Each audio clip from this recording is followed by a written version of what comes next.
IEMS that genuinely gets me super excited or have given me the wow factor effect. In the past, today, we're gonna go over 7 or 8 IEMS, I forgot the count already. 7 or 8 IEMS that have had those effects for me, and we're gonna do it by price point. So 1 IEM per each price category. Hey friends, Tim here. Welcome back to another video on Giz Audio. And today we have IEMs that wowed me or have gotten me excited in some ways in the past. Now, of course, limiting to only 1 IEM per price category means that a lot of exciting IEMs are gonna be left out. And these are by no means the most exciting one you can grab in the price point either. These are just the one that, for me, throughout the years, I've gravitate towards. I've grabbed them more often than the other IEMs I have in my collection for whichever reason. First one is gonna be in the under 50 category, and this one is the Moondrop Chu. And yes, this genuinely blew my mind. For $20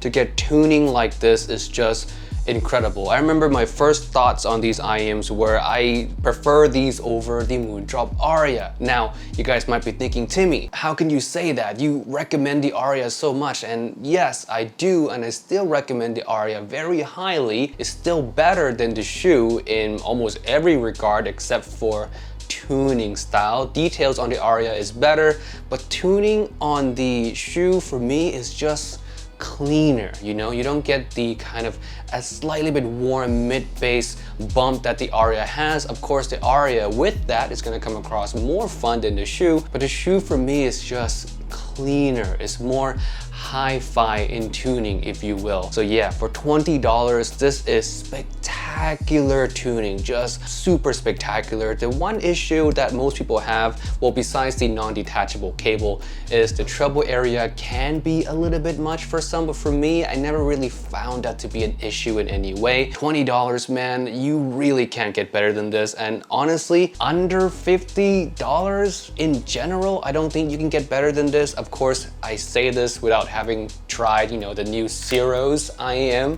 All three of them, they're about to come out right now. So yeah, this currently under $50, you cannot get better than this. I would even go as far to say that under 70, under the Aria, you're not gonna get better than the Moondrop Chu. Just get this as your first IEM and don't upgrade until you have like $200 or something. Next category, we have the under $100. Now, I'm not gonna say the Aria or the Titan S because those are fairly obvious. I don't think you need me to regurgitate all the hype for those two IEMs anymore. So I'm gonna go with a personal choice right here. This one is the TinHifi T4. I love this. I genuinely love this. This thing has a lot of energy in the upper mids, and the extension is quite nice as well. Treble all the way towards the end is a little bit on the tame side, but upper mids, female vocal energy is just so lively. It's so forward, it's so satisfying to listen to. For $100, I fell in love with these right away, like immediately. And I still find myself reaching for this. Even among some of my other expensive IEMs, I still sometimes miss the sound of the T4. I'll still grab it out and listen to it every now and then. So yeah, besides the Aria and the Titan S, of course, those are two default options. And I would say that those two have better details than the T4. But if you want something that is not the usual tuning that you would get anywhere else, if you love K-pop, J-pop, or if you love female vocals in general, then the T4 is just the one you need to try. It's really good, at least in my opinion. Next IEM, we have the under $150 range. Now, the reason I have $100 and $150 as the price point is because there's so many IEMs in this bracket that I need to add one slot in at $150 to add one more IEM in. And under $150, we have one that comes in at $120. This one is the Etymotic ER2SE or XR. Either one is great. I prefer the SE though. This one really took me some time to get used to. I didn't really care for it much at first. I knew it sounded really good, but the fit for me was just hard. It was hard to get into, it was hard to get used to. But once I was brave enough, once I was blessed by the God of audio that bestowed me the bravery to shove this deep into my ears, it was heaven. It sounds so good, and it is a crime how cheap you can get this. Now this retails $120, yes, but you can get this generally around $60 to $80 on Amazon or eBay. It's super cheap, and for the quality that you get, it is a crime. It's insane how low you can grab these for. It sounds so good, it's just the fit is gonna be tough. You're gonna have to brave the storm to listen to something so good at such a budget price. But yeah, ER2SE, I would say the biggest problem with it is gonna be in the bass. Those of you who are bass heads are not gonna enjoy this one so much because it really doesn't have that much bass. If you have around $150 to $200 and you want something that's just neutral across the board with good vocal presentation, then really look no further. This is just one of the best one ever. At that price range, of course. At that price range. Next, we have under $300, and under $300 there are a bunch of different great options. Kato, Timeless, Yume Midnight is another one. There's just a whole bunch of stuff that you can grab for that range of price that will be amazing for the money you spend. But there's one that I use the most, and it actually surprised me how often I grab this, and it's a combination of a few things. One, is extremely comfortable.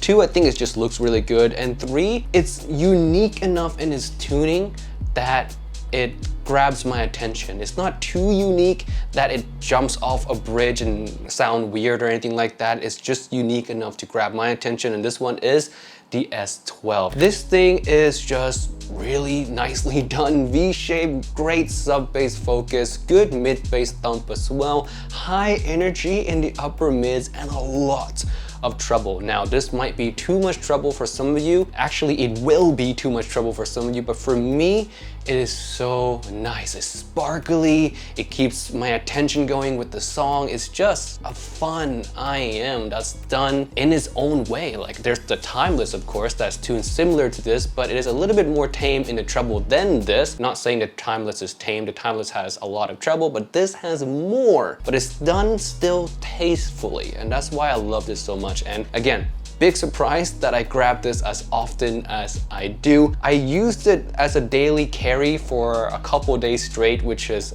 another big surprising thing because I own a lot of in-game IEMs. But yeah, I genuinely love this. So when CEOs came out with the Z12, I was excited to have a little bit more of a balanced set. But if I'm honest with you, my heart is still with the original S12. But I know it's not going to be for everybody. The treble is going to be too much. The C12 is more balanced, and that's going to be more to everyone's taste than the S12. But yeah, the S12 is just unique, but tastefully unique. Next, we have the under $500. Just we're jumping from 3 to 500. And this one, I've listened to it again recently, and it's just good. It's still a benchmark till today. It was released, I think, 2018, and 3-4 years later, it's still a benchmark to be talked about. And it's the Blessing 2 Dusk. And you probably heard this name to death thrown around by a lot of reviewers.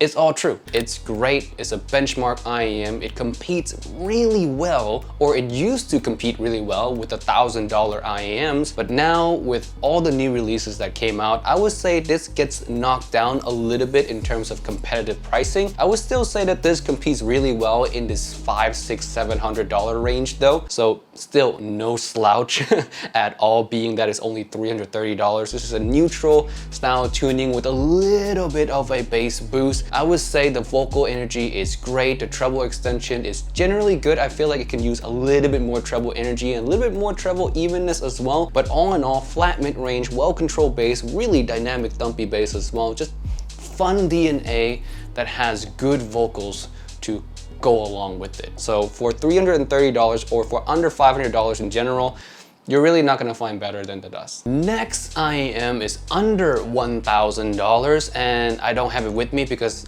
I misplaced it somewhere around the house, but it is the Thieaudio Oracle. This one is, for me, still one of my most preferred tuning ever when it comes to the mid-range. The vocals on here is just beautiful. Like, it's breathtaking. breathtakingly beautiful. In terms of mid-range, I think this is still my most preferred mid-range, even amongst the top of the line in-game IEMs. The Oracle is just downright gorgeous. And you might notice that the price of this is only $540 and it's being placed in the under $1,000 bracket. It's just that good. I wouldn't say the detail level of the Oracle is competitive with anything in the $600-700 range. That's the one big downside of the Oracle, is that it is resolving, but not as resolving as you want for $500, $600, $700 price. But what it has that other IEMs don't have is the tuning is just awesome. It's just, I don't know how else to put it. I'm using 3rd grade English, but it's awesome. Just that. It's one of my most favorite sets of all time. I would say amongst everything that I have, it easily fits itself in top 5, even amongst the great IEMs, the S tier IEMs that I own or that I've tried. So yeah, that should say a lot. The Oracle, check it out if you love vocals or if you love anything neutral in general. It is super high recommendation. Now for the last IEM, in-game price, top of the line, over $1,000. Of course, there are so many options here that I really love, that I daily carry, but one of them that I got in the mail very recently is one I've been excited about for very long, and it delivers. It so delivers like you would not believe. This thing is probably gonna be my new daily carry. It's gonna replace one of my other S tier IEM, and this one is called the Elysian Diva. My God, so what can I say? So it has a sub-bass focus signature, not a lot of mid-bass though, so for those of you who love mid-bass, this is really not gonna be for you, but stay tuned, you might still wanna try this anyway. The mid-range is as clean as it can be without coming across thin in any way. The energy in the upper mids is perfect, just right at that point. It's not shouty, it's just perfect level of energy. And the best part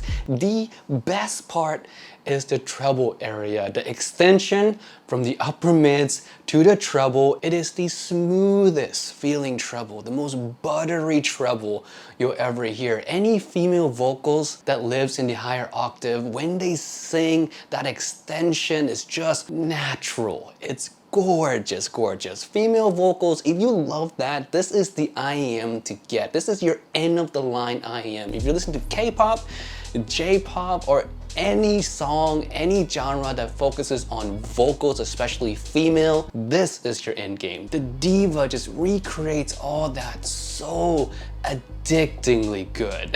Like words can't describe how good this is in the treble area. It is the best treble I've heard by far in any IEM. And you say, what about details?